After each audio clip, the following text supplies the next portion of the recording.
Ketuhanan bagi Allah pada alam, Rabbil Alamin. Segala puji bagi Allah, Tuhan. Tuhan siapa? Kita semesta alam atau orang? Kita ini semesta alam atau orang? Berarti di dirimu ada ayam, ada kambing. Ya, kalau semesta alam kan harus lengkap semuanya. Iya, semesta alam. Kita ini adalah umat melaksanakan ketuhanan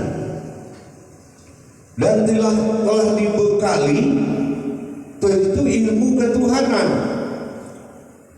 Memang 9 bulan ibu kita mengalami masa rahim, tapi 9 bulannya bayi dalam kandungan itu tidak dihitung secara Masehi, tapi itu hitungan Komariah. Nggak mungkin 25 hari air mani bisa hilang menjadi roh. Berarti hitungannya sehari dibanding 1000 hari. Sebulan 100 tahun di dalam kandungan. Itu usianya. Begitu lamanya proses di dalam rahim. Karena diturunkan ke Masehi, maka dihitung hitungan Masehi. Hitungan keumatan, ketuhanan, perhitungan diri, jasad, itu sudah diperhitungkan. Coba kalau dia turunkan tanpa jasad, seperti apa kita ini? Seperti hantu. Tapi kita meminjam, dipinjamkan sebuah alam jasad yang dirupa-rupakan oleh 4 malaikat, mulai air ketuban, mulai darah, mulai tulang, mulai daging, dihuni oleh 4 malaikat. Artinya nurinnya Allah sebagai alat untuk bisa kembali lagi, sebagai alat untuk mencari. Nah sekarang diuji ketuhanan, turunlah ke muka bumi, aku nyatakan. Coba aku berikan suatu kehidupan, tahan gak kamu? Berubah gak kamu menjadi makhluk atau tetap menjadi aku? Terakhir dicek siang pagi ini tetap menjadi makhluk. Ini tuh kita cek pagi ini dengan pengajian, ternyata masih jadi makhluk. Berarti perjalanannya belum sempurna. Diuji alif ini apa berubah jadi ba, apa berubah jadi ta, sin, semuanya. Karena akan kembali kepada alif, alif kembali kepada alif. Berubah enggak? Inilah yang dikatakan pergi beribadah ke muka bumi. Diberikan yang nyata, ini hal yang nyata. Apakah nanti yang nyata ini kamu merasa nyata, atau kamu mengalami kenyataan Allah dan kamu melihat Allah yang nyata? Perlu tanda tanya. Kamu berubah. Wal khadaman ala dunia. Nah kita cek pagi tadi, tidak ada yang tahu Tuhan. Padahal dia Tuhan. Begitu. Bagaimana dengan tahun ketiga nanti? Kan gitu. Nah keyakinan tidak bisa berjamaah. Yang bisa berjamaah adalah pemahaman agar tidak salah jalan. Gitu.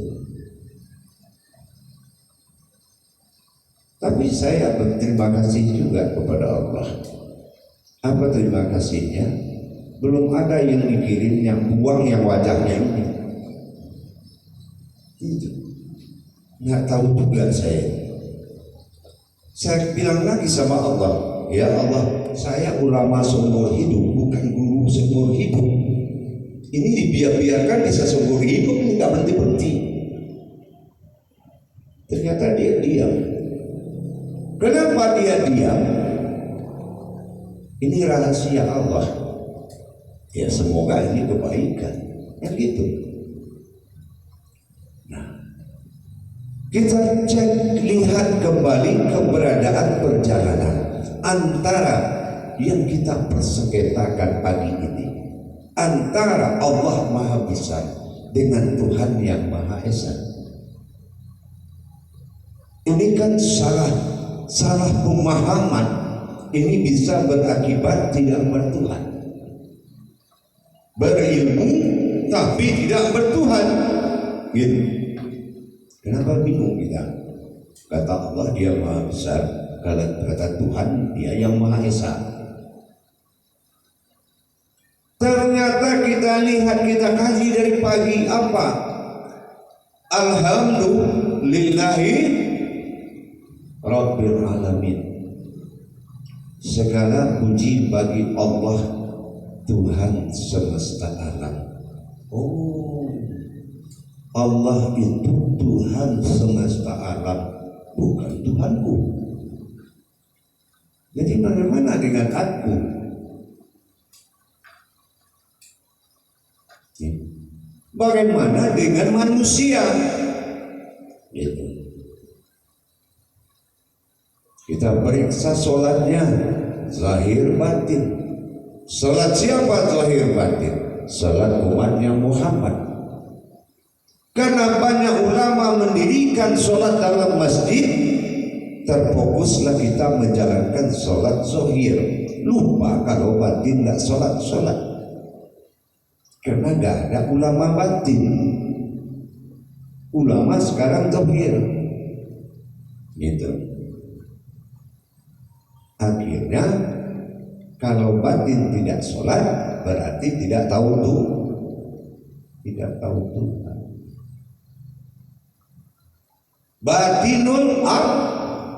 Batinul abdi. Bagaimana batin menjadi umat menuju zahirul rabbi, sementara zahir beda, batin beda dalam tuntutan amaliyah. Tapi di dalam tuntutan ilmu, mau tahu mana rohani, lihatlah jasmani, kan gitu. Karena rohani, jasmani itu adalah penampakan dari rohani.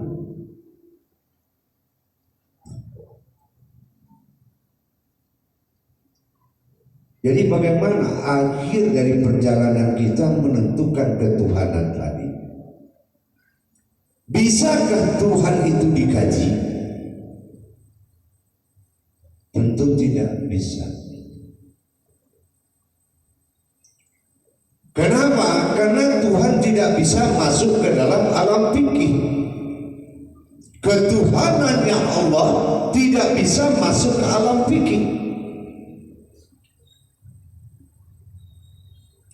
Berarti tidak bisa dinobatkan di dalam aturan beragama untuk aturan bertuhan. Tentu dengan adab-adab subhanahu wa ta'ala.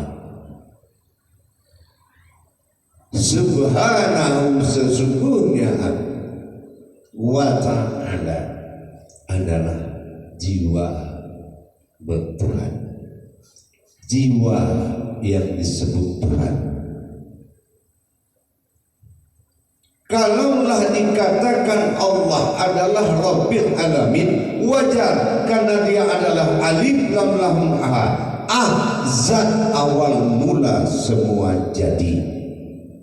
Dari zat lahirlah nur, dari nur lahirlah ruh, dari ruh lahirlah alam. Wajar tiba-tiba ada ulama ustadz mengajarkan kalau berdoa jangan lupa ya Allah zat asal diriku jadi selesai, putus hubungan. Zat adalah yang luput di dalam batin, batin luput di dalam sir, sir luput sirna di dalam wujud. Ada orang yang mengaku zat mula awal diriku jadi.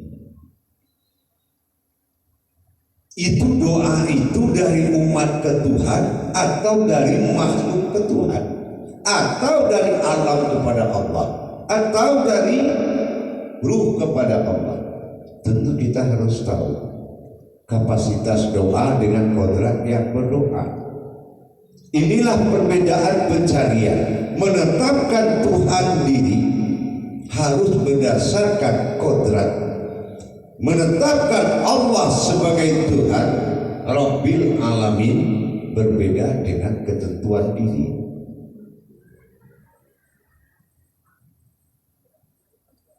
Ini jamaah ya. Kalau memang Allah itu Tuhan sekalian alam, alam ini kata Allah mereka bertasbih, betul kan? Alam bertasbih. Manusia bertasbih apa berzikir? Hah? Berzikir. Manusia berzikir apa bertasbih? Berzikir ya. Berzikir. Alam itu juga sudah jelas bedanya. Sekarang datang-datang kita memakai rumus alam bertuhan untuk menjadi rumus diri bertuhan. Masuk tak bisa kan? Ambil tasbih. Suara. Kata tangan, enggak capek. Enggak masuk. Allah.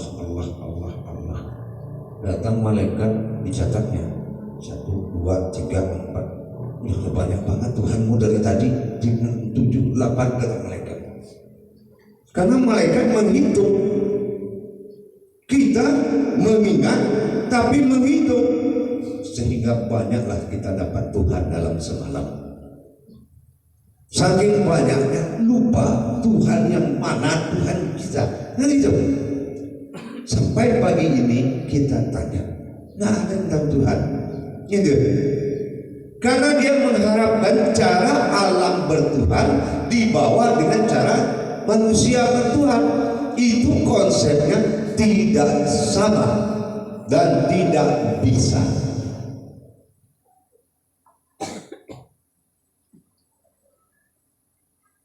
Jadi kedepannya bagaimana terjadinya? Nah, coba kita muzakarah. Nah, silakan bertanya. Ya, nanti